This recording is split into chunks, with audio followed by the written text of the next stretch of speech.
une voix qui me disait, je vais faire de ces lieux une montagne de transfiguration. Et je me suis assis, j'ai commencé à chercher dans la parole de Dieu les textes relatifs à la montagne de transfiguration. Mais avant cela, je voudrais qu'on lise ensemble un texte dans le livre de Matthieu chapitre 16, verset 28. J'aimerais que chacun déclare cette parole. Matthieu 16, verset 28. Je vous ferai signe tout à l'heure. Matthieu 16, verset 28. Est-ce que vous avez trouvé? Si vous l'avez trouvé, on peut le proclamer, on peut le lire ensemble. Et j'aimerais que tu t'appropries de cette parole. Matthieu 16, verset 28. À deux, nous lisons une fois et deux. Quelques-uns de ceux qui sont ici ne mourront point qui n'aient vu le Fils de l'homme venir dans son règne ou dans sa gloire.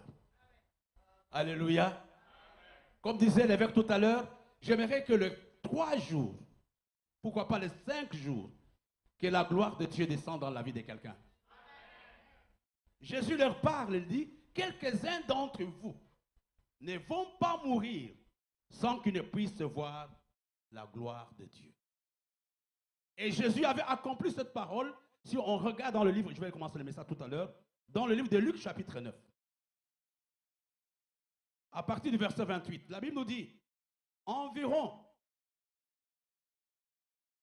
Luc chapitre 9 à partir du verset 28, environ 8 jours après qu'ils aient dit ces paroles, Jésus prit avec lui Pierre, Jean et Jacques. Il monta sur la montagne pour prier. Pourquoi Dieu m'a dit que c'était une montagne de transfiguration? Pendant qu'il priait, l'aspect de son visage changea et son vêtement devint d'une éclatante blancheur. Et voici des hommes s'entretenaient avec lui.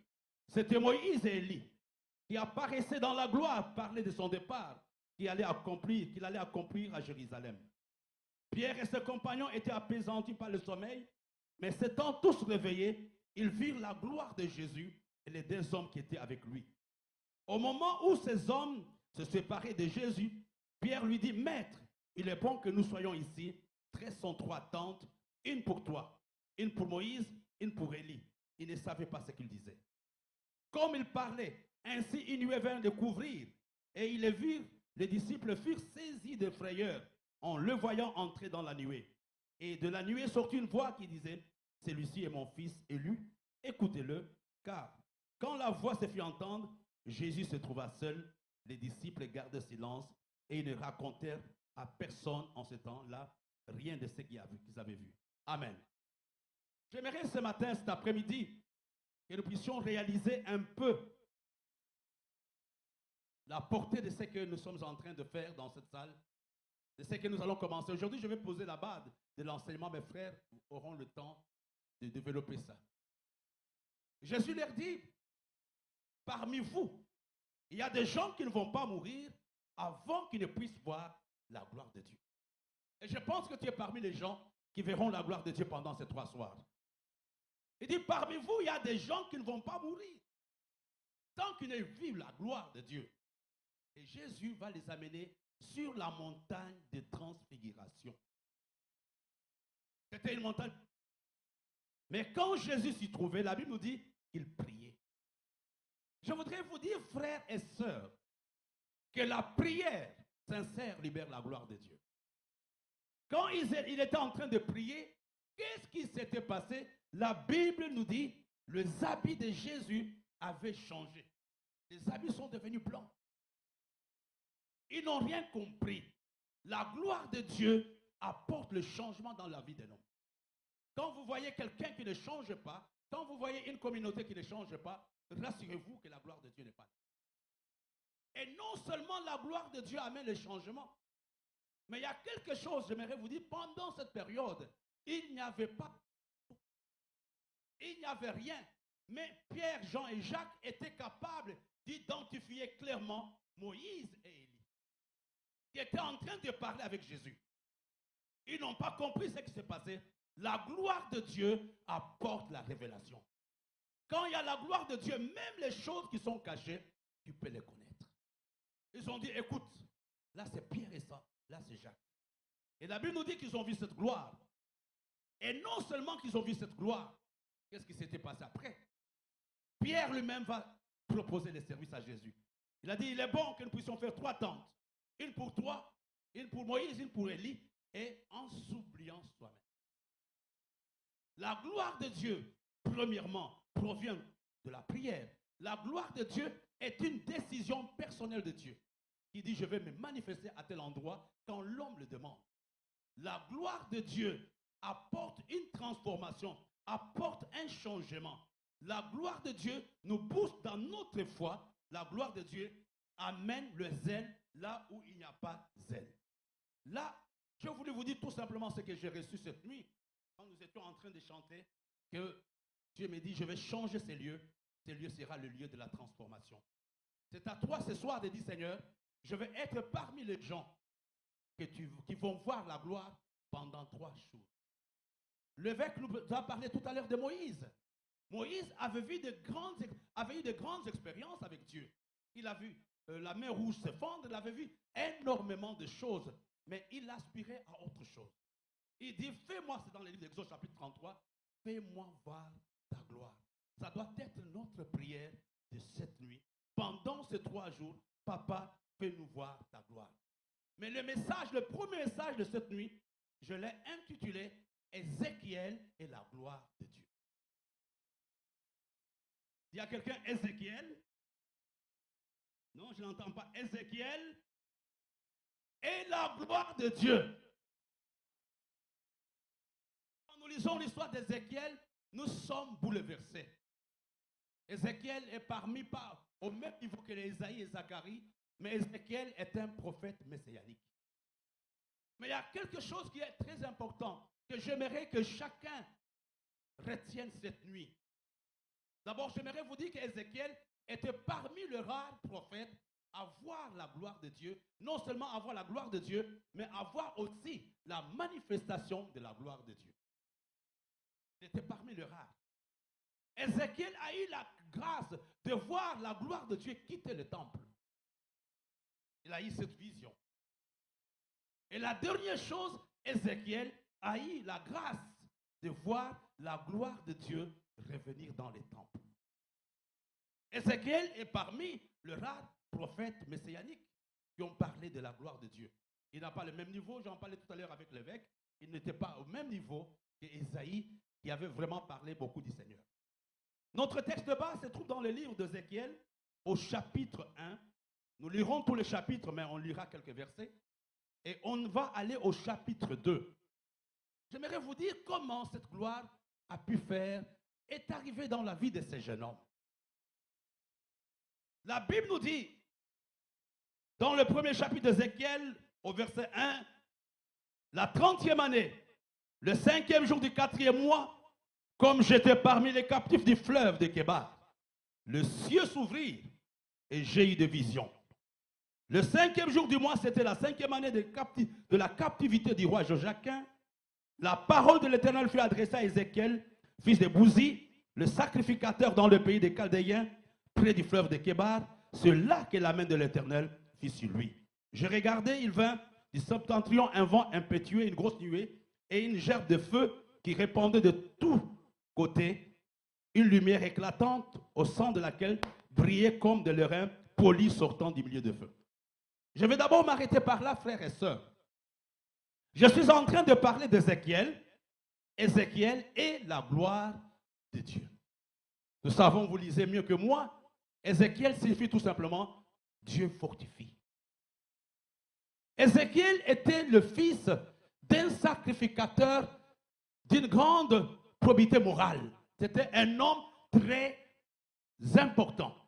Et son papa s'appelait le sacrificateur Bouzi. C'était un homme respectable. C'était un homme qui était admiré par la population. Et c'était le papa d'Ézéchiel.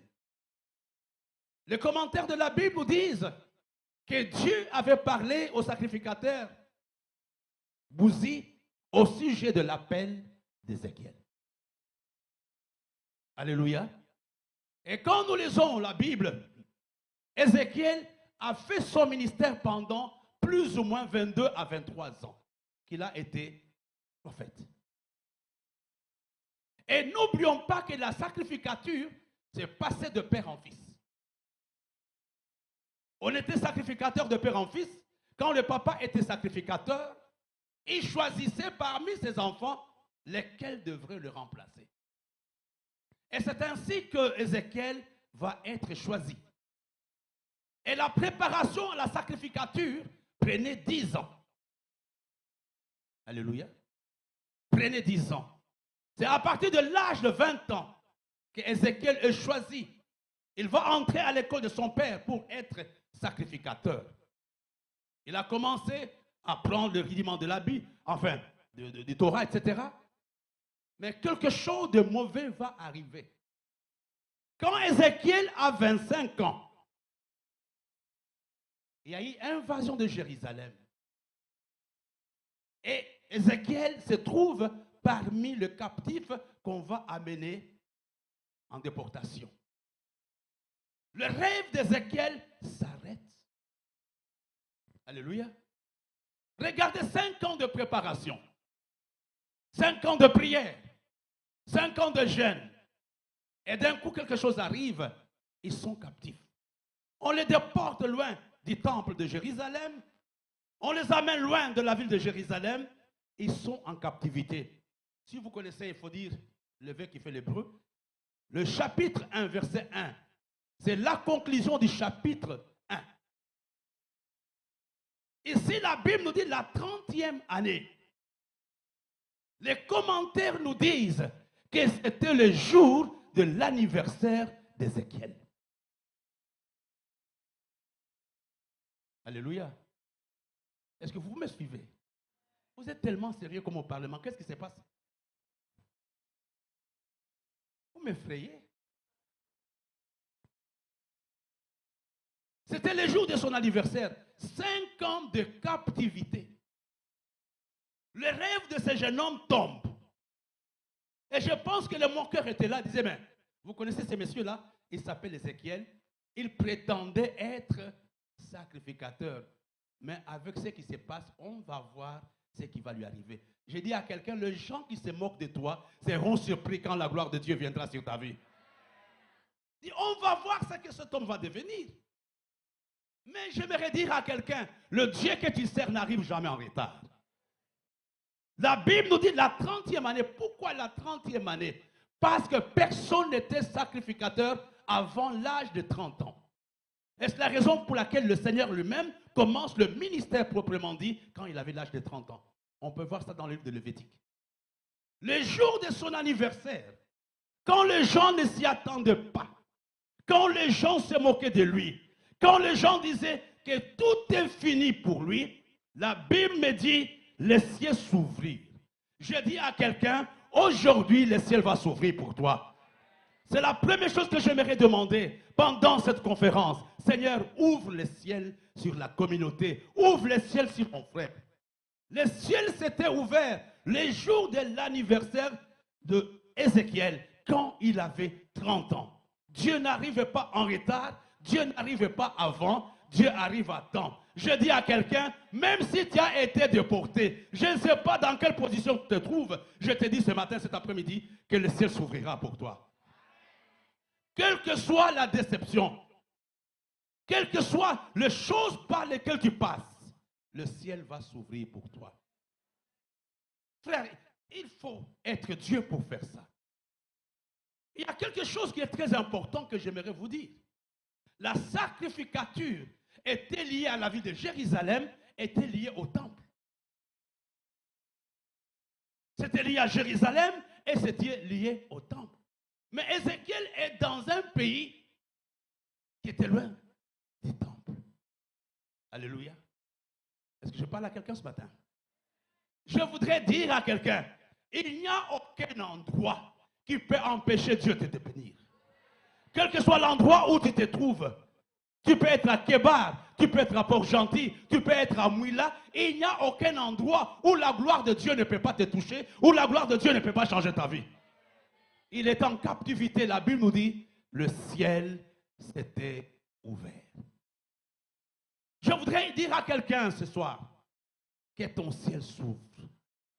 Que ton ciel s'ouvre. Oh frères et sœurs, je ne sais pas si vous comprenez. Les gens se sont préparés pour faire d'Ézéchiel un sacrificateur. Voilà un prédicateur, il comprend les besoins de son frère. Frère, que Dieu te bénisse. Vous n'avez pas vu mon besoin, mais lui a vu, il a compris. Donc mon ciel s'est ouvert. Frères et sœurs, quelque chose arrive. Les gens ont fait d'Ézéchiel. Il était à l'école pour être sacrificateur. Mais Dieu voyait autre chose. Je te dis que Dieu voit autre chose pour toi. Quand les gens voulaient faire d'Ézéchiel sacrificateur, mais Dieu dit que vos plans ne sont pas mes plans. Ézéchiel, à partir d'aujourd'hui, tu deviens prophète. J'ai dit à quelqu'un cet après-midi, le plan des hommes va changer quand la gloire de Dieu arrive. Le plan des hommes change quand la gloire de Dieu arrive. Les gens voulaient faire de lui un sacrificateur. Mais Dieu dit non. Il n'y a rien qui peut arrêter le plan que j'avais avec toi. Tu ne vas pas être un simple sacrificateur. Tu vas être prophète. Alléluia.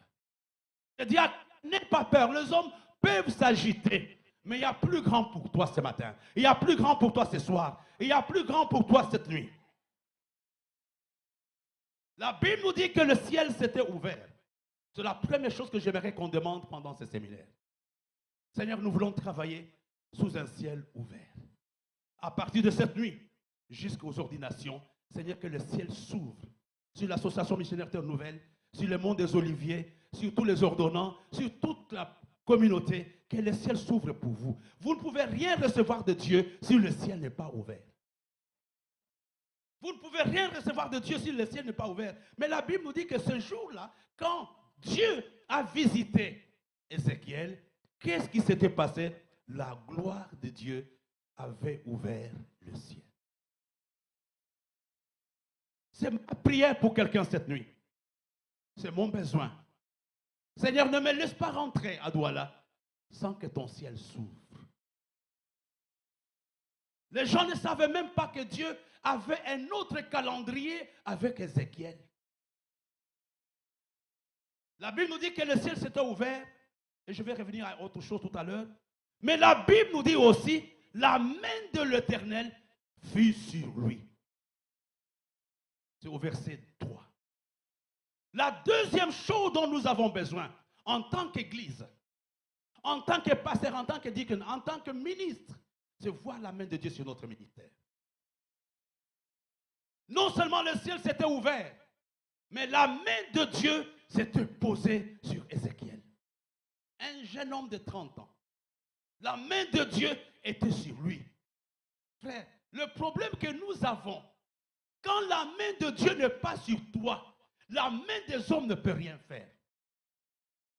Il faut que la main de Dieu soit sur toi pour que les hommes t'aident. On peut t'aider. Mais si la main de Dieu n'est pas sur ton ministère, si la main de Dieu n'est pas sur ton mariage, il n'y a rien qui peut se passer. Et tu comprends que c'est une priorité cette nuit, de dire à Dieu, Seigneur, j'ai besoin de ta main, touche-moi. Non seulement Ézéchiel a vu le ciel ouvert, mais la Bible nous dit aussi, la main s'était posée sur lui et il eut des visions divines. Quelle grâce de ne pas terminer ce séminaire sans avoir une vision de la gloire de Dieu. Il a vu cela. Et dans cette vision, Dieu lui fait goûter une petite partie de la gloire. C'est dans cette vision-là qu'il va voir une vision de la gloire de Dieu. La Bible nous dit au verset 5, au verset 2 plutôt du chapitre 2, il me dit, fils de l'homme, tiens-toi sur tes pieds. Je te parlerai. Dès qu'il m'y parlait, dès qu'il m'y adressait ces mots, l'Esprit entra en moi et me fit tenir sur mes pieds. Une autre chose que Dieu va donner à Ézéchiel, la première chose, le ciel s'était ouvert. La deuxième chose, la main de Dieu était sur Ézéchiel. C'est ta prière, tu dois noter. La troisième, il a pu voir la vision.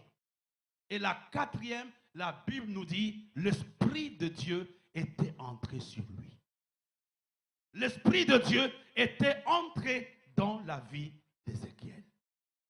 Frères et sœurs, on ne peut pas être des chrétiens sans l'aide du Saint-Esprit. On ne peut pas être de bons pasteurs sans l'assistance du Saint-Esprit. Il y a des méthodes, bien sûr, mais la chose la plus importante pour nous, c'est que l'Esprit se saisisse de nous pendant cette session. La Bible nous dit que l'Esprit de Dieu était entré en lui et il le fit tenir sur ses pieds.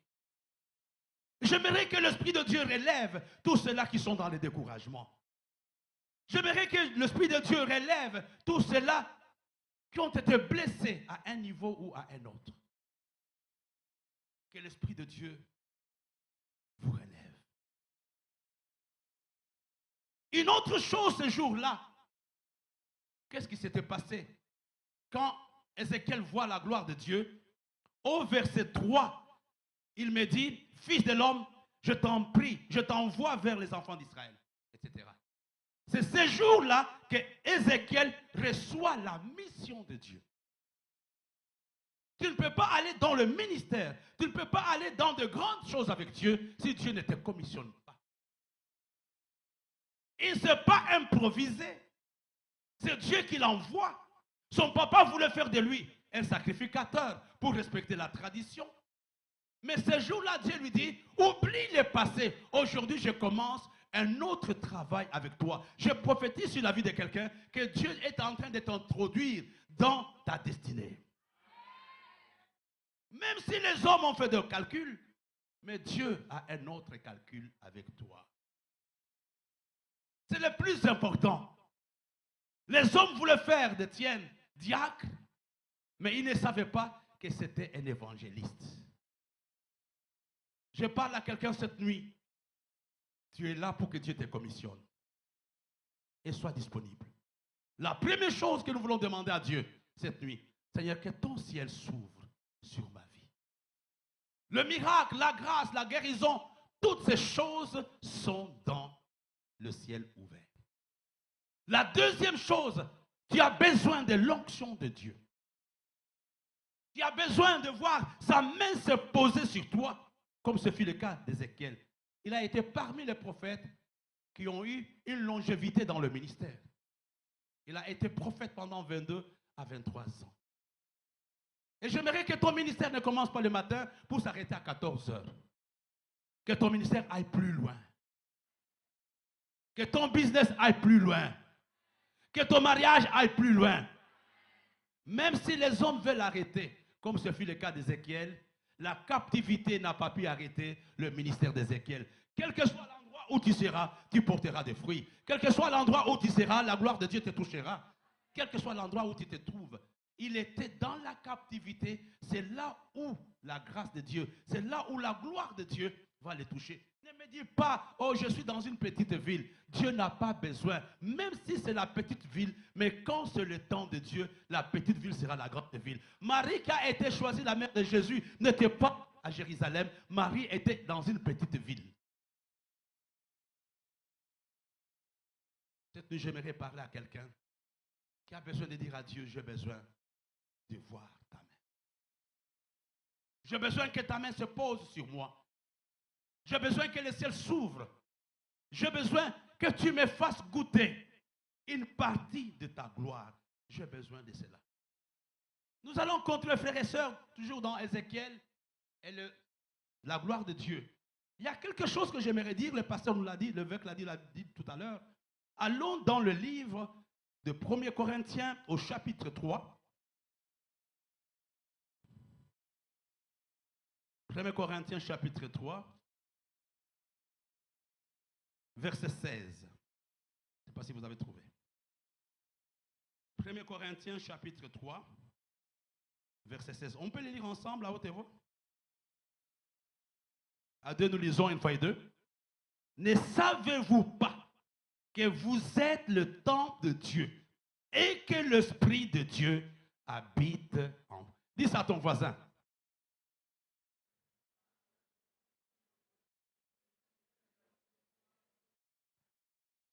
Et vous savez, ce n'est pas par hasard que l'apôtre Paul va parler aux Corinthiens en disant, ne savez-vous pas que vous êtes le temple? Quelles étaient les fonctions du temple? Pourquoi il leur dit, vous êtes, le Vec en a parlé tout à l'heure, vous êtes le temple du Saint-Esprit. Pourquoi il dit cela? Pour comprendre, il faut rentrer d'abord dans la principale fonction du temple. La première fonction du temple, le temple était là pour abriter la gloire de Dieu. Ça, c'était la première chose. Le temple était là pour abriter la gloire de Dieu. Ça signifie, nous sommes ici, toi et moi, nous abritons la gloire de Dieu. Mais le véritable problème, nous n'arrivons pas à manifester cette gloire. Et la deuxième chose, non seulement le temple abritait la gloire de Dieu, mais le temple était là aussi pour manifester la gloire de Dieu. Et c'est la raison pour laquelle l'apôtre Paul nous dit, vous êtes le temple du Saint-Esprit. Ça veut dire tout simplement, vous êtes là pour manifester la gloire de Dieu. Et la troisième chose, le temple permettait à l'homme d'être en communion avec Dieu et d'avoir le pardon de ses péchés.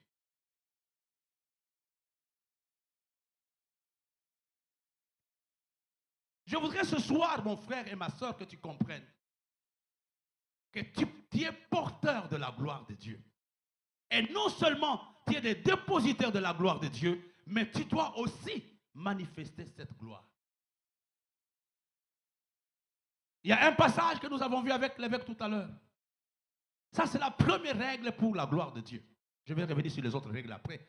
La première gloire, la gloire de Dieu arrive quand l'homme soupire auprès de la gloire, quand l'homme a besoin de cette gloire, quand l'homme demande cette gloire. Quand tu es déjà content du niveau dans lequel tu te trouves, la gloire de Dieu ne viendra pas vers toi. Je veux plus de toi. Ça, c'est la première règle. J'aimerais lire avec vous quelque chose qui peut nous aider à comprendre la suite. Allons dans le livre de Agé chapitre 2, verset 9. Il y a quelque chose que j'aimerais que vous puissiez comprendre. C'est important pour la suite. La Bible nous dit, la gloire de cette dernière maison sera plus grande que celle de la première, dit l'Éternel des armées. C'est dans ces lieux que je donnerai la paix. Il y a quelque chose que j'aimerais que tu retiennes. Même si tu ne le sais pas, Dieu veut t'aider à comprendre. La première chose que j'aimerais que tu comprennes, la gloire de Dieu est mesurable. Nous n'avons pas tous la même taille de la gloire. C'est la raison pour laquelle il dit, la gloire de Dieu sera plus grande dans cette dernière maison que dans la première grande. La gloire de Dieu a une intensité. La gloire de Dieu a une amplitude. La gloire de Dieu, je ne sais pas quelle est la gloire qui te caractérise. Il n'y a rien dans ta vie parce que la gloire est petite. Je voudrais ce soir que tu dises, Seigneur, un peu plus de toi. Je vais aller un peu plus loin. Il dit, la gloire de cette maison sera plus grande. Quand on dit plus grande, c'est une comparaison.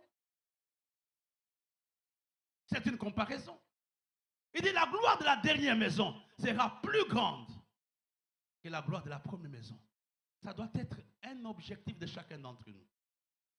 Seigneur, que ta gloire dans cette communauté, que ta gloire dans ma vie soit plus grande que toutes les gloires que j'ai déjà expérimentées.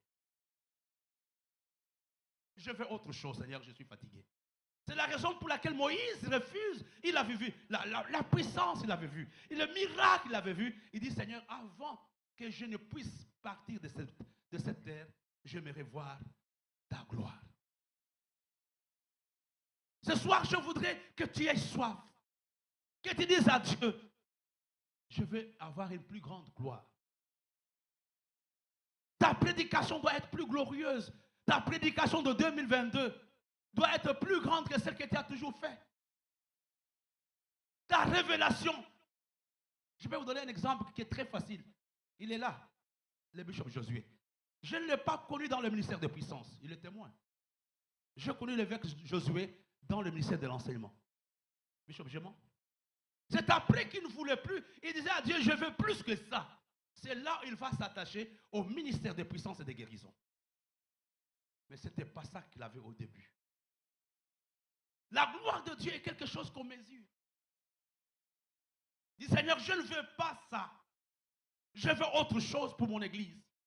Je veux autre chose pour ma maison. Je ne veux pas mourir avant de voir ta gloire. C'est quelque chose, il dit, la gloire de la dernière maison sera plus grande.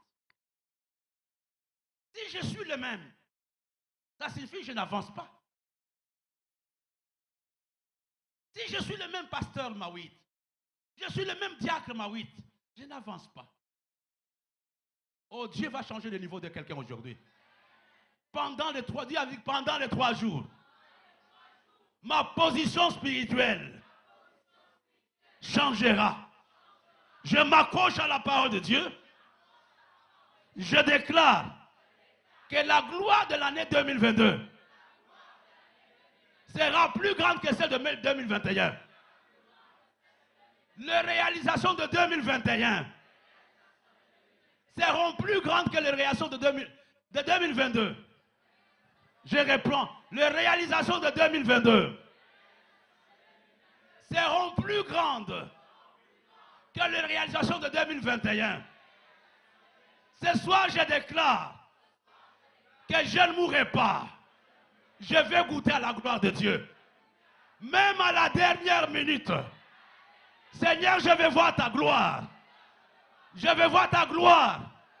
Là où les hommes ont dit que je vais échouer, comme ce fut le cas d'Ézéchiel, je déclare ce soir que mon ciel s'ouvre. Mon ciel s'ouvre et sa main se pose sur moi. L'Esprit de Dieu entre en moi maintenant. Je suis équipé pour la nouvelle mission. Pour la nouvelle mission. Je le déclare et je l'atteste. Au nom de Jésus. Je dis que la gloire de Dieu est quelque chose de mesurable. Hier, je causais avec l'évêque Josué, on parlait d'un frère. Il me dit, Bishop, ce frère a quelque chose. Il faut que tu arrives à ce stade-là. Quand les gens te regardent, qu'ils disent qu'il a quelque chose. Il dit non. Ce frère, c'est vrai, il a un caractère compliqué, mais il a quelque chose. C'est à cela. Je voudrais dire à chacun, à tous ceux-là qui vont être ordonnés d'ici dimanche, que vous soyez dans la gloire de Dieu. Et que par vous, que cette communauté puisse changer. Moi, je me rappelle ma défunte maman. Elle disait à mes grandes sœurs, j'aimerais que vos maris dépassent mon mari. Elle a dit, n'ayez pas des maris qui sont moins bons que votre papa. Et c'était une vision qu'elle avait de voir plus grand. Et j'aimerais ce soir que vous fassiez plus que nous. Si nous vous dépassons, vous ne valez rien. Parce que la gloire de la nouvelle maison doit être plus grande. Souvent j'apprends, non, Bishop, tel fils là, il a une grande église. C'est normal. La gloire de la nouvelle maison sera beaucoup plus grande. C'est tout à fait normal. Ce n'est pas parti à prier. C'est la Bible qui le dit. Et la deuxième chose que j'aimerais que vous reteniez, la gloire de Dieu, on va lire dans le livre de Psaume 26. Psaume 26. J'ai encore quelques minutes. Psaume 26. Oui. Merci, Bishop, pour le temps. Là, on ne va pas courir, on va aller lentement. Psaume 26, verset 8. Si vous avez trouvé, on peut le lire ensemble à haute voix, une fois et deux.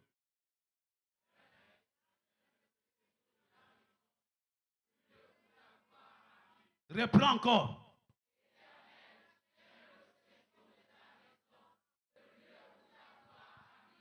J'aimerais d'abord vous dire une chose. La gloire de Dieu est disponible, mais Dieu cherche un endroit où cette gloire doit se déposer. Qu'est-ce que je veux dire par là? La gloire de Dieu est liée à une maison.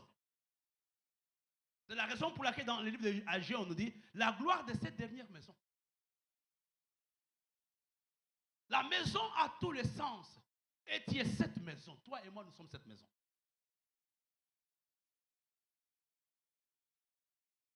Tous les endroits n'ont pas la même gloire. Toutes les familles n'ont pas la même gloire. Dieu cherche un aéroport où il va déposer sa gloire. Et c'est la raison pour laquelle nous devons nous préparer tous les jours. Seigneur, je vais être parmi les hommes qui vont être touchés par ta gloire. Je vais être parmi les hommes qui vont être touchés par ta gloire. La troisième réalité que j'aimerais vous partager cette nuit, la gloire de Dieu se manifeste. La gloire de Dieu n'est pas quelque chose qu'on ne voit pas. Il y a des endroits où on n'a pas besoin de faire des commentaires. Quand tu arrives, tu sens que la gloire de Dieu est là.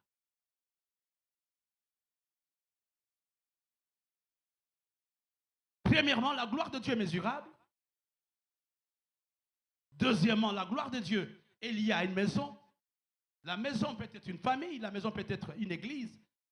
Mais la véritable maison, c'est toi. C'est toi et moi. Parce que depuis la destruction du temple de Jérusalem, la gloire de Dieu est revenue à quel moment? Allons dans les Hébreux. Je vais vous dire cela. Hébreux chapitre 1, verset 3.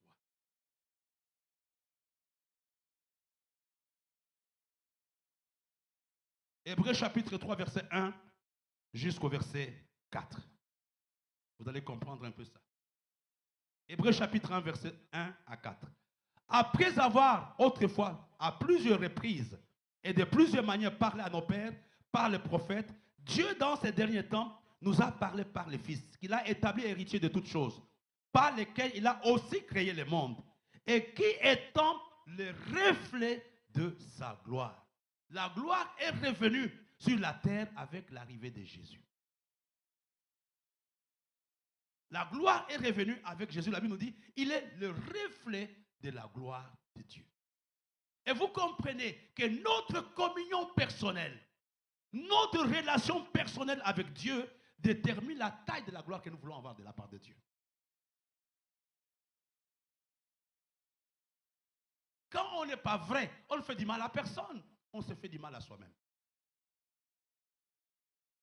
On se fait du mal à soi-même. Alors je disais tout à l'heure que la gloire de Dieu peut être manifestée. Vous savez, quand j'étais jeune pasteur, on disait j'en ai fait pas ceci, je ne comprenais pas. C'est à notre avantage, notre communion avec Dieu. Ce n'est pas à l'avantage du pasteur. Parce que chacun récolte sa conduite. On peut être faux devant le frère et sœur. On peut mentir. Mais sache que quand tu mens, tu t'éloignes un peu de la gloire de Dieu. Tu ne cherches pas cette communion pour quelqu'un. Tu la cherches d'abord pour toi-même. C'est pour toi-même. Alors, je suis en train de vous parler ici, on va lire un texte tout à l'heure. Nous pouvons manifester la gloire de Dieu. J'ai relevé 8 points que je partagerai avec vous avant de terminer. Notre prière de cette nuit, on peut être comédien, on peut faire le théâtre, dans l'église, dans la chorale, dans n'importe quel département. Ce n'est pas un problème. Mais le vrai problème, est-ce que la gloire de Dieu est-elle là? Parce que tout est lié à la gloire de Dieu. Il dit, dans cette maison, j'y mettrai la paix. La paix, la tranquillité, la stabilité sont une conséquence de la gloire de Dieu. Et c'est ce que nous voulons voir pendant les 3 jours. Seigneur, accorde-nous ta gloire. Hier, quand je suis arrivé à l'aéroport, on voulait fouiller mes effets. Il y avait une dame douanière, je ne sais pas comment on les appelle. Elle m'a dit, qu'est-ce que tu viens faire ici? Elle m'a dit, en visite familiale. Après, elle me dit, mais là, il y a des chemises de pasteurs. Elle m'a dit, mais oui, il y a un séminaire. Visite familiale, c'est un séminaire. Elle a dit, quel est le thème? J'ai dit, la gloire de Dieu. Elle a dit, fermez rapidement Partez, partez, partez, partez. Et j'étais content avec ma grosse croix. Je dis, oh là là, Seigneur. Je dis, allez, partez, partez, vite, vite. On ne joue pas avec ces choses-là. Si les gens du monde comprennent, pourquoi nous, on ne peut pas comprendre? Pourquoi nous, on ne peut pas comprendre que la gloire de Dieu est une chose dangereuse? Elle nous bénit, mais elle est dangereuse. Alors, lisons un texte dans le d'Exode, chapitre 40. Exode, chapitre 40. Je vous donne beaucoup de versets, c'est important, comme nous sommes en séminaire. Exode, chapitre 40, verset 34 au verset 38. Je vous donnerai 5 points et nous allons terminer. La Bible nous dit, alors la nuée couvrit la tente d'assignation et la gloire de l'Éternel remplit le tabernacle. Moïse ne pouvait pas entrer dans la tente d'assignation parce que la nuée restait dessus et que la gloire de l'Éternel remplissait le tabernacle. Aussi longtemps que durèrent les marches, les enfants d'Israël partaient, et quand la nuée s'élevait de dessus le tabernacle. Et quand la nuée ne s'éleva plus, elle ne partait point jusqu'à ce qu'elle s'éleva. La nuée de l'Éternel était là le jour sur le tabernacle, et de nuit, il y avait un feu aux yeux de toute la maison d'Israël pendant toute leur marche. La première chose que j'aimerais que nous retenions cette nuit, quelle est la première chose? Regardez, allez, n'oublions pas, comme nous sommes toujours dans le même chapitre, on va lire 3 versets ensemble, que l'Église lise avec moi. Regardons Exode chapitre 40, verset 21. On peut les lire? Exode chapitre 40, verset 21. À deux, nous lisons.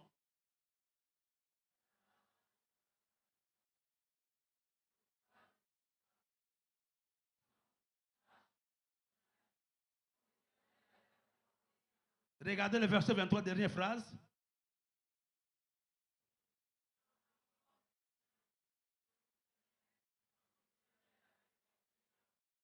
Verset 25.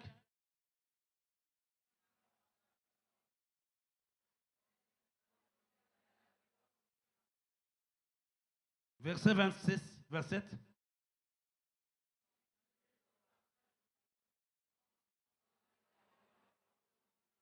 Comme l'Éternel l'a dit. La première chose, le premier secret qui peut amener la gloire dans la vie d'une église, dans la vie d'un homme, c'est quand nous sommes prêts à faire des choses telles que Dieu nous demande. Obéir à ce que Dieu me demande. Le temple n'a pas été construit selon le modèle des ingénieurs. Le temple avait été construit, le tabernacle avait été construit selon la demande, non de Moïse, selon la recommandation de Dieu. Le grand problème que nous avons aujourd'hui, nous voyons de moins en moins la manifestation de la gloire de Dieu. Nous aimons la gloire de Dieu, mais nous refusons de nous soumettre à la parole de Dieu. Ici, nous voyons, ça c'est la première chose que j'aimerais que tu comprennes, que le tabernacle qui manifestait la gloire de Dieu avait été construit selon le modèle que Dieu avait donné à Israël au travers de Moïse. Et ça, c'est important. Et souvent, quand tu as le modèle de Dieu, les gens autour de toi ne peuvent pas comprendre. Souvent, je parle de l'évêque Josué parce qu'il est là. Une fois, il me prend, je pars voir avec lui le terrain. Il me montre le terrain. Il dit, voilà le terrain ici. On va construire, mais je vois les plans. Je dis, mais est-ce que ces frères réussiront avec les temples? Il me dit, voilà, pasteur Mawit, voilà ce que nous allons faire, vous allez faire. Et il fait le plan. Il avait le projet d'aller avec ses plans pour chercher l'argent à l'extérieur. Si jamais il peut me contrôler, il peut lever la main. Je lui dis, pas question. L'argent de ce temple ne viendra pas de l'extérieur, l'argent viendra du Bénin. Et le temple a été construit avec des milliards de francs CFA avec l'argent du Bénin. Pourquoi? Il avait fait la chose telle que Dieu avait demandé. La première chose pour que la gloire arrive dans la vie d'un homme, c'est faire les choses telles que Dieu t'a demandé, même si cela ne plaît pas aux gens autour de toi. Le tabernacle a été construit selon le modèle de Dieu. Pour manifester la gloire de Dieu, nous devons apprendre à obéir aux recommandations de Dieu. Et souvent, les recommandations de Dieu passent au travers de nos leaders.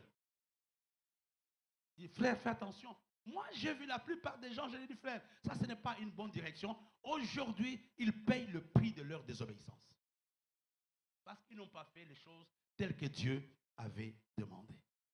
Le premier secret pour vivre la gloire de Dieu, c'est être prêt à obéir à ce que Dieu me demande de faire. Même si cela me coûte. Même si cela n'arrange personne. La gloire de Dieu. Alléluia. Il y a 2 ans, j'ai partagé avec l'évêque d'Oregon tout à l'heure. Je suis venu. En 2007, on avait trop de problèmes à l'église. Nous sommes allés jusqu'au tribunal. Et chaque jour, on m'appelait. Pas chaque jour, tous les 2 mois. J'ai fait le tribunal 12 mois. On partait, soit le quorum n'est pas atteint, soit le plaignant n'est pas là. Et le dernier jour, c'était le 7 mars 2020, j'ai rentré à Douala. Et nous étions chez un menuisier. Et le téléphone sonne, c'était mon avocat. Il me dit, il faut rentrer vite, parce que si tu ne rentres pas, on va t'arrêter. Les choses sont devenues très compliquées. Et je suis devenu triste dans la voiture. Et nous sommes partis à la maison, on a mangé. Et on est venu ici, au bureau, pour prendre mes derniers effets et partir à l'aéroport. Le 7 mars 2020. Il ne se rappelle même pas. Tu te rappelles encore un peu? Pas du tout. Gloire à Dieu comme tu ne te rappelles pas. Alors, quand je voulais sortir avec ma valise pour venir prendre la voiture, il m'a dit, Bishop, je vais prier pour toi pour qu'on arrête l'histoire du tribunal. Je les regarde. Il connaît même les dossiers. Il dit, mais il veut prier pour moi comment? Et je me suis assis dans la chaise. Il a prié, il a prié. Il me dit, dis Amen. Moi, je dis Amen. Dans mon cœur, j'ai dit, par respect pour le bishop, il a prié, il a prié. Et je rentre à Douala. Le lendemain, un grand pasteur m'appelle. Il a dit, je veux venir te voir. Moi, je dis, mais venir me voir, pourquoi? Moi, je suis plus jeune que toi, je peux venir te voir.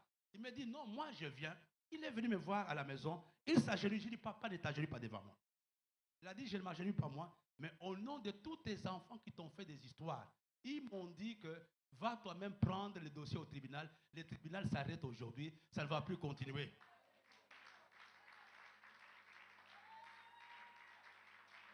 J'ai pris le téléphone. J'ai dit, frère, je n'irai plus au tribunal. Il a dit, comment? Moi, il dit, mais la prière que tu as fait. Il me dit, quand il descendait, je sentais dans mon cœur qu'il fallait que je prie. Il ne prie pas beaucoup pour moi. Ce jour-là, il voulait qu'il prie pour moi. La première chose, la gloire de Dieu, se manifeste quand nous sommes prêts à obéir. Le premier endroit où Jésus manifeste sa gloire, c'était aux noces de Cana. Qu'est-ce qu'il va dire aux gens? Faites tout ce qu'il vous demandera. Certainement, les disciples commençaient à s'énerver. Mais écoutez, nous, on a besoin du vin. Mais lui dit, remplissez le vase. C'était la même chose avec Naaman. Quand il est arrivé, on l'a dit, jette-toi cette fois dans le fleuve. Il a dit, mais chez nous, il y a le plus grand fleuve que ça. Et vous comprenez, dans la plupart des cas, nous en tant qu'Église, nous en tant que chrétiens, nous n'arrivons pas à voir la gloire de Dieu parce que nous avons une vie de désobéissance. Parce que nous ne sommes pas prêts à faire les choses telles que Dieu nous le demande. Toute bonne chose n'est pas nécessairement une chose agréée par Dieu. L'acte de Uza était une bonne chose. Sauver l'arche. Mais il a été tué. Il a été tué parce que l'arche était transportée par les sacrificateurs, devrait être transportée par les épaules des sacrificateurs, mais là c'était un chariot qui transportait l'arche. C'est la première prière que tu dois faire en tant que serviteur de Dieu, en tant qu'enfant de Dieu. Seigneur, que toutes les semences de la désobéissance disparaissent en moi. Nous pouvons pas prier, mais quand il y a des domaines dans lesquels on résiste à Dieu, j'ai donné plusieurs fois le témoignage d'un homme de Dieu à qui Dieu avait demandé de donner les instruments de musique à une autre église. Sa femme lui dit, écoute chérie, on n'en a pas assez, ne donne pas. Il n'a pas donné, il est tombé malade. 1 an. On a fait toutes les délivrances. On a fait toutes les prières. Rien ne s'est passé. La gloire de Dieu était absente. Mais un jour, il suit un message à la télévision qui parlait, qui disait clairement, tu es malade parce que tu n'as pas obéi à ce que Dieu t'a demandé de faire. C'était vraiment pour lui, il a saisi cela. Il dit à sa femme, j'appelle le pasteur de l'église X, je donne les instruments. Sa femme a dit, chérie, non, ça ne vient pas de Dieu, c'est des mensonges. Il a dit, non, non, je donne. Il a appelé son collègue pasteur et le collègue pasteur lui dit, frère, ça fait 1 an que Dieu m'avait dit qu'il était allé me donner les instruments. J'attendais que tu me les donnes. Le même jour qu'il a obéi, il était guéri. Le même jour, une maman lui a donné une maison. Le même jour, les anciens ont pris un crédit à la banque pour acheter les nouveaux instruments, etc. Et tu comprends que l'obéissance libère la gloire de Dieu dans la vie d'un homme. Et dans la plupart des cas, non, Seigneur, tu ne m'as pas visité. Oh Seigneur, ainsi de suite. Mais la dîme là, les pardons là. Dans l'église, il y a des gens à qui tu ne parles pas. Au nom de Jésus, je ne veux plus parler à Papa Do. Même son ami, même s'il prêche n'importe comment. Mais Seigneur, donne-moi ta gloire. Oh Seigneur, donne-moi ta gloire. La gloire viendra comment?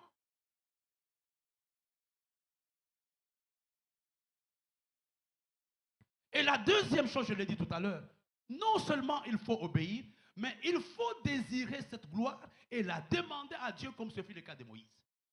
C'est la deuxième règle. Désirer cette gloire, aspirer à cette gloire. J'ai une de mes filles qui me dit, quand je lui dis, pasteur, vraiment tu as bien prêché aujourd'hui, dit, pasteur, je ne veux même plus ça, je vais aller plus loin. Elle prêche bien. C'est une femme. J'aimerais ce soir que tu dis, Seigneur, je veux plus ce que j'ai déjà aujourd'hui. Je ne veux plus me limiter à ce niveau. Même si les gens m'acclament à la louange, non. Je ne veux pas commencer à répéter les chants du Nigeria, je veux avoir mes propres compositions. Dieu t'amène à cette gloire-là aujourd'hui. Nous n'allons plus acheter les CD. Les cavotes vont aller dans les studios pour produire leurs propres CD. La gloire de Dieu nous amène de gloire en gloire. Est-ce qu'il nous dépasse tous ces gens qui produisent les CD?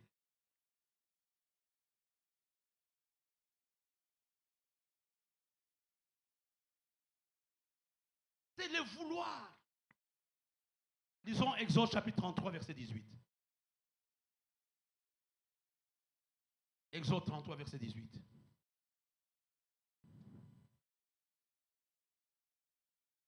On va lire, tu vas lire comme si c'était toi. Adèle, nous lisons. Exode 33, verset 18. Adèle, nous lisons une fois et deux. À haute voix. Maintenant, à la place de Moïse, mets ton nom. Dis, Seigneur, fais-moi voir la gloire. Moi, Didier Apport gentil, fais-moi voir ta gloire. Moi, Eleonore Rapport gentil, je vais voir ta gloire. La différence entre les hommes réside dans la gloire de Dieu dans leur vie. C'est la gloire de Dieu qui établit la différence entre nous.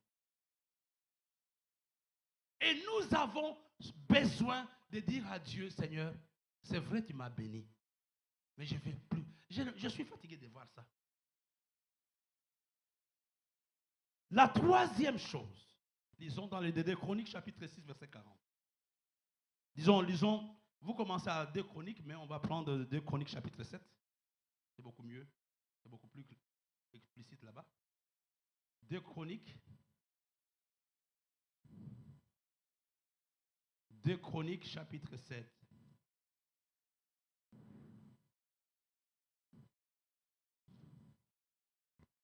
On peut lire le verset 1 à 5. La Bible nous dit, lorsque Salomon eut achevé de prier, on peut commencer à partir du verset 40. Maintenant, oh mon Dieu, que tes yeux, chapitre 6 d'abord, maintenant, oh mon Dieu, que tes yeux soient ouverts et que tes oreilles soient attentives à la prière faite en ces lieux. Maintenant, éternel Dieu, lève-toi, viens à ton lieu de repos et l'arche de ta majesté, que tes sacrificateurs Éternel, sois revêtu de salut et que tes bien-aimés jouissent du bonheur. Éternel Dieu, ne repousse pas ton oint. Souviens-toi des grâces accordées à David, ton serviteur. Lorsque Salomon y achevait de prier, le feu descendit du ciel et consumant l'holocauste et les sacrifices et la gloire de l'Éternel remplit la maison. Alléluia. Il y a quelque chose que j'aimerais nous montrer, on a déjà vu. Nous voyons d'abord le roi Salomon qui prie, qui demande à Dieu de manifester sa gloire. Mais il y a quelque chose, c'est dans le premier roi, on n'a pas le temps de voir tout cela. Avant qu'il ne puisse prier, Salomon avait bâti l'autel. Il n'y a pas de gloire de Dieu sans sacrifice.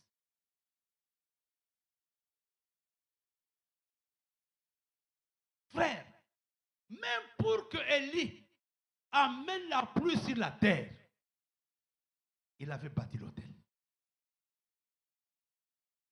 À l'époque, nous parlions de ces choses sans les comprendre.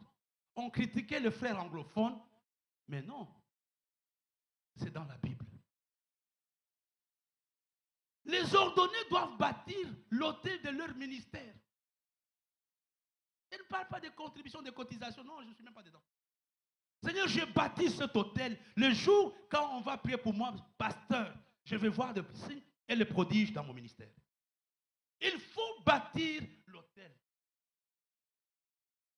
Pour que la gloire de Dieu descende dans le temple, il y avait la prière de Salomon, mais il y avait le sacrifice que Salomon avait offert. Et dans la plupart des cas, nous avons des vies sèches. Pourquoi? Parce que nous n'arrivons pas à bâtir l'autel. Nous sommes tellement durs. Donner 500 000, il faut peut-être gêner. Comme ça, librement, dit, mais vraiment, pour mon appel, voilà, Seigneur, c'est ce que je donne. Pour ceci, voilà ce que je donne. Pour ça, c'est ce que je donne. C'est le bâtissement de l'autel qui libère la gloire. Ce n'est pas la prière. Salomon a prié, mais avant ça, il avait bâti l'autel. Jusqu'où tu veux voir la gloire de Dieu? As-tu déjà passé une nuit sans manger parce que tu as bâti l'autel? Quel sacrifice, quelle est la taille du sacrifice que tu as consenti dans ta vie pour voir la gloire de Dieu? Oh, Abraham, notre père dans la foi, mais Abraham avait pris Isaac. C'est tout ce qu'il avait. Et il l'a donné. Et Dieu lui dit à Abraham, je vois aujourd'hui que tu me respectes. Je vais me révéler à toi comme pourvoyeur. Et le bâtissement de l'autel libère la gloire. L'autel, c'est le lieu de rencontre entre l'homme et Dieu.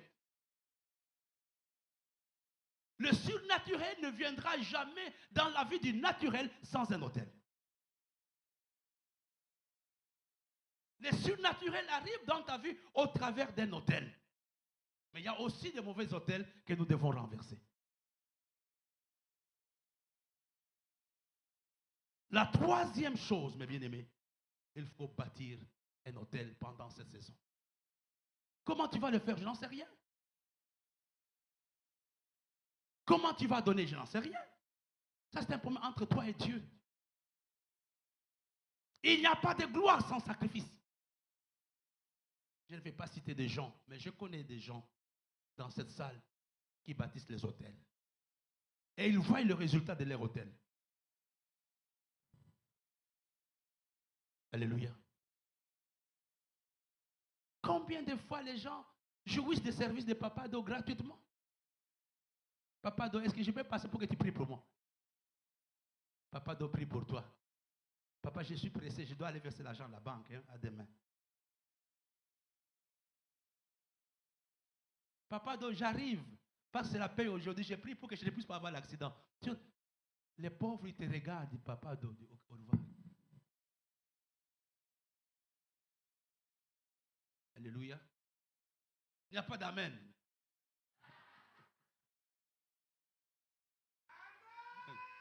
Amen.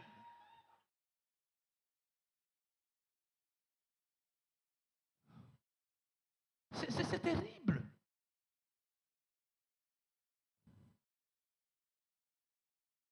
La gloire de Dieu, il faut un sacrifice. Il faut un autel. Il faut que je te... Je vais vous donner un exemple d'un ami commun à nous, le pasteur Jacques Schlepko. Je l'ai connu au travers du pasteur Josué. Un jour, il sert l'appel. Pasteur, je suis excité. Viens me prendre le frigidaire chez moi. Et j'étais chez lui, à Paris. Il me dit, Maouit, allons. Nous sommes partis, on a trouvé deux grands frigidaires. Un grand comme ça. Et puis un autre pas très grand. Et la sœur dit, pasteur, prends celui-ci, le gros là. Et un homme expérimenté, il dit qu'il fonctionne bien. Il dit, oui, il fonctionne bien, très bien même. Il glace même, c'est plus de 20 litres. Le pasteur a dit, je préfère les petits. Il a dit que non, là, c'est ça la mode actuelle, ce sont des petits frigidaires qui sont à la mode. Les gros là, c'est démodé. Le pasteur a dit, donc moi je suis démodé. Reste avec ton frigidaire, je ne prends rien. La sœur nous a suivis avec le frigidaire en courant. Et c'est ce que nous faisons avec Dieu. Le meilleur, nous gardons pour nous. Mais nous voulons quand même voir la gloire de Dieu dans nos mariages. Mais le meilleur, c'est pour nous. Alléluia. La quatrième chose, on va gagner le temps. La quatrième chose, c'est l'humilité et me soumettre à la volonté de Dieu. Si vous lisez dans le livre d'Ézéchiel dont nous avons parlé, c'était à cause de l'orgueil d'Israël que la gloire, avec leur orgueil et leur idolâtrie, que la gloire était sortie du temple. Commençons à partir du verset du chapitre 8 jusqu'au chapitre 30 d'Ézéchiel. Frères, ne tombons pas dans le piège de l'orgueil. La Bible nous dit que Dieu résiste aux orgueilleux, mais il fait grâce. Il donne la gloire aux gens qui sont humbles.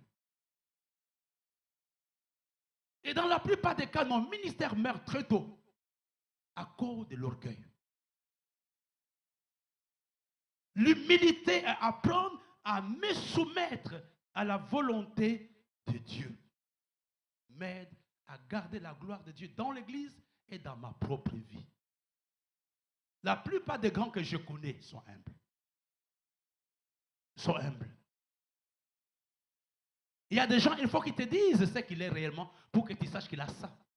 Il a telle entreprise, il a ça, il a ça, il a ça, il a ça. Et il ne fait pas de bruit. Ce soir, je voudrais que nous puissions, avant l'onction de samedi et de dimanche, avoir un cœur humble comme serviteur de Dieu. Avoir un cœur humble comme enfant de Dieu. L'humilité attire la gloire de Dieu. Et l'orgueil repousse la gloire de Dieu. Je me rappelle, il y a quelques années, on a reçu un jeune pasteur.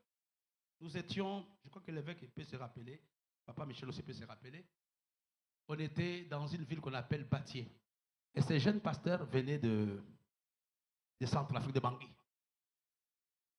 Il a dit, moi j'ai un chant, quand je l'entends tous, vous allez tomber. Et il ne connaissait pas bien les Camerounais. Il a dit, j'ai un chant, je vais vous apprendre. C'était Emmanuel est là. Il a dit, si je l'entonne, d'abord je vais vous l'apprendre. Quand il voulait l'enseigner, l'église connaissait les chants. Tout le monde, Emmanuel est là. Alors après, il a dit, maintenant je vais prier pour vous. Il a imposé les mains sur toute l'église, personne n'était tombé. Il impose les mêmes personnes et tombe, il impose les mêmes personnes et tombe.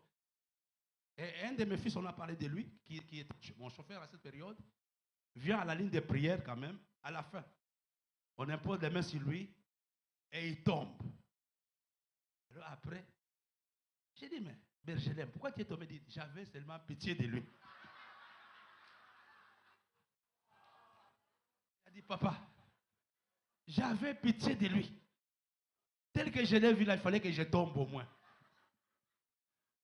Et on a arrêté son séminaire. Mais soumettre à la volonté de Dieu et garder mon cœur humble. La sixième règle, c'est dans le livre de Zacharie, chapitre 4. On va terminer rapidement. La cinquième règle de la gloire de Dieu. Jamais négliger ce que Dieu fait avec vous. Et le livre de Zacharie nous dit, ne méprisez pas le faible commencement. Même si tu es passé la main d'Oubé, bénis Dieu pour ça. Quel que soit l'endroit où tu te trouves, ne néglige pas le peu que Dieu fait avec toi. Il y a des gens qui veulent être populaires le premier jour, qui veulent le miracle. Même la grossesse prend 9 mois. Il y a des gens qui veulent se marier le même jour, être enceinte le même jour, avoir le triplé le même jour, envoyer les enfants à l'université le même jour. Frère, Dieu a un timing. Jamais négliger le peu que Dieu fait avec moi.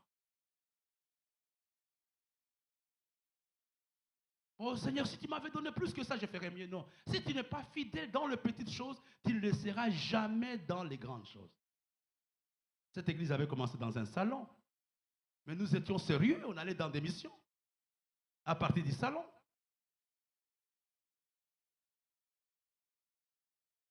Et je termine avec le dernier point. Et le dernier point, pour avoir l'amour, pour vivre la gloire de Dieu, il faut être les amoureux de Dieu. Il faut l'aimer. Votre évêque aime Dieu. Quand il parle de Dieu, on dirait même que c'est son grand frère. Ah, vraiment, Dieu. Je dis, frère, tu l'as vu. Il faut faire ça pour le Seigneur. Je dis, mais frère, ça c'est bien. Il a un amour. Quelqu'un qui aime Dieu, on le voit, on le sent. S'il y a un sentiment qu'on ne peut pas cacher, c'est l'amour. Mais l'amour, quand on aime une personne, quand on aime une femme, quand on aime un frère, on le sent par sa façon de faire. Dieu veut que nous soyons les amoureux de lui, afin qu'il nous manifeste sa gloire. Nous voulons être des Israël. On va se lever ensemble. Les cavotes peuvent donner le chant de tout à l'heure. J'ai noté les titres. Que la gloire de Dieu subsiste. Nous voulons prier ce soir. J'ai posé les fondements.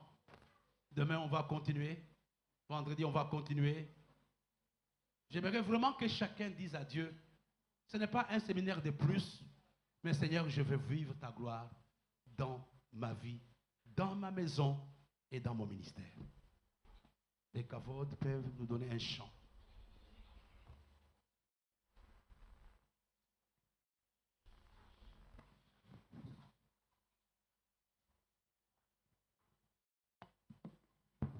Que la gloire du Seigneur subsiste à jamais, qu'il se réjouisse de ses œuvres.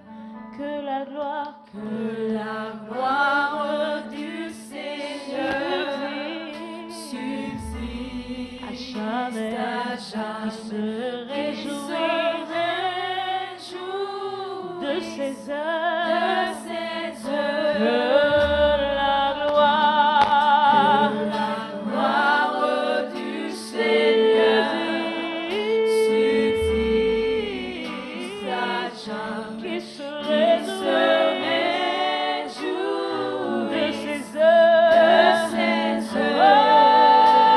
Je chanterai le Seigneur tant que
j'existerai.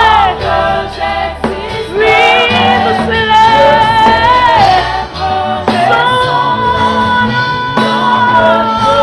Je chanterai le Seigneur. Je chanterai Jésus. Le roi souverain. Tant que j'existe, je célébrerai son nom. Tant que je vivrai. Nous allons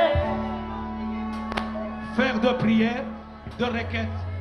Seigneur, que le ciel s'ouvre pendant cette conférence, pendant ce séminaire.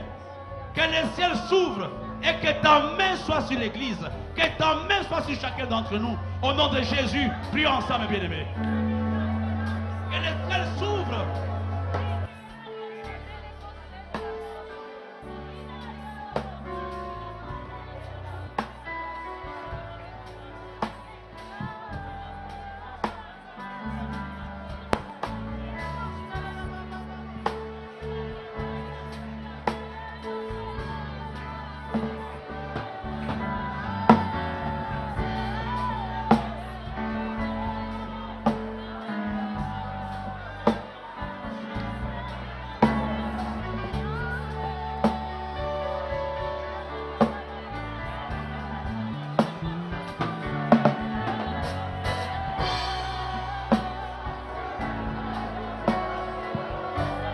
Prier.